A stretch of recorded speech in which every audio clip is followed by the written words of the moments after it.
Le premier grand but de la loi, comme nous le révèle le Nouveau Testament, est le suivant.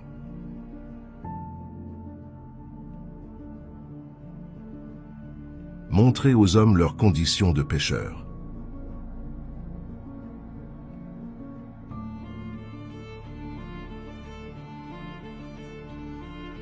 Paul nous le dit clairement dans Romains 3, 19, 20. Or nous savons que tout ce que dit la loi, elle le dit à ceux qui sont sous la loi, afin que toute bouche soit fermée, et que tout le monde soit reconnu coupable devant Dieu. Car nul ne sera justifié devant lui par les œuvres de la loi, puisque c'est par la loi que vient la connaissance du péché.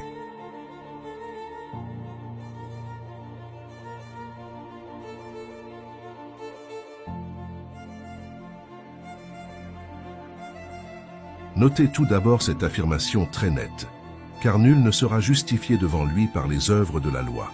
Autrement dit, aucun être humain, aucune chair, ne pourra atteindre la justice selon Dieu en observant la loi.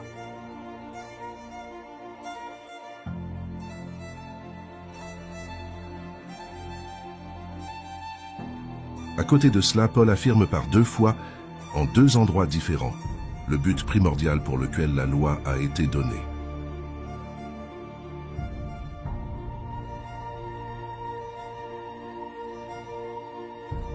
Tout le monde est reconnu coupable devant Dieu.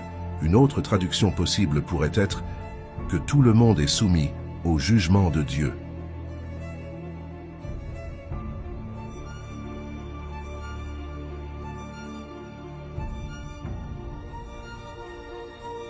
Ensuite, il dit, c'est par la loi que vient la connaissance du péché.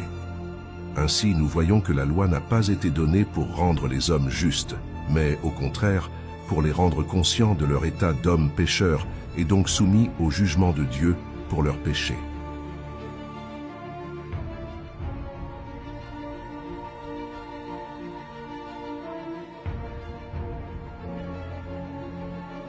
Paul affirme à nouveau cette même vérité dans Romains 7, 7 et au verset 12 et 13 du même chapitre.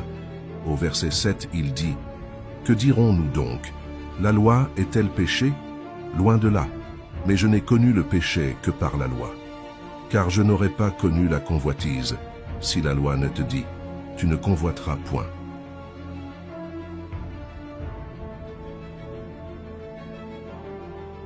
Puis au verset 12 et 13, il continue « La loi donc est sainte, et le commandement est saint, juste et bon. Ce qui est bon a-t-il donc été pour moi une cause de mort? Loin de là, mais c'est le péché, afin qu'il se manifestât comme péché, en me donnant la mort par ce qui est bon, et que par le commandement il devint condamnable au plus haut point. »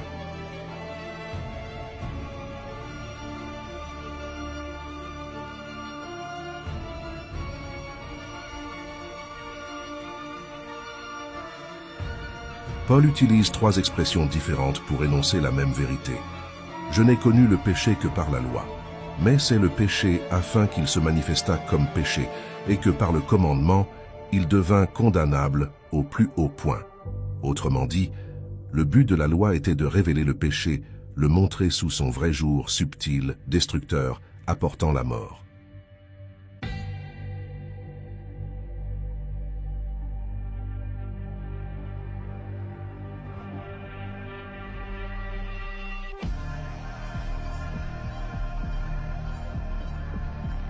Après cela, les hommes n'avaient plus aucune excuse d'avoir été trompés sur leur condition ou état d'hommes pécheurs. Dans la pratique de la médecine, lorsque l'on traite des maladies du corps humain, il y a un ordre à respecter. D'abord le diagnostic, ensuite le remède. En premier lieu, le médecin examine le malade et essaye de s'assurer de la nature et de la cause de la maladie. C'est seulement ensuite qu'il prescrit un remède.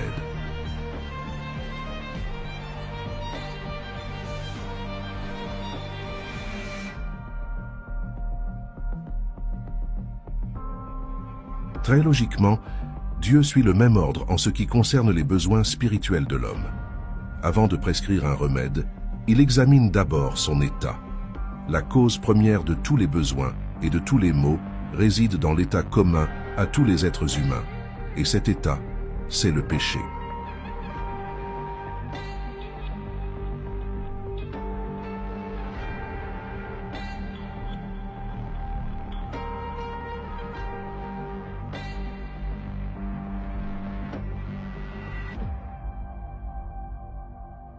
Aucun remède satisfaisant répondant aux besoins humains ne peut être donné tant que l'état de péché n'a pas été constaté. La Bible est le seul livre au monde qui fait correctement et clairement le diagnostic de la cause des besoins et des maux de l'humanité. C'est pour cette raison, entre autres, qu'elle est à la fois inestimable et irremplaçable.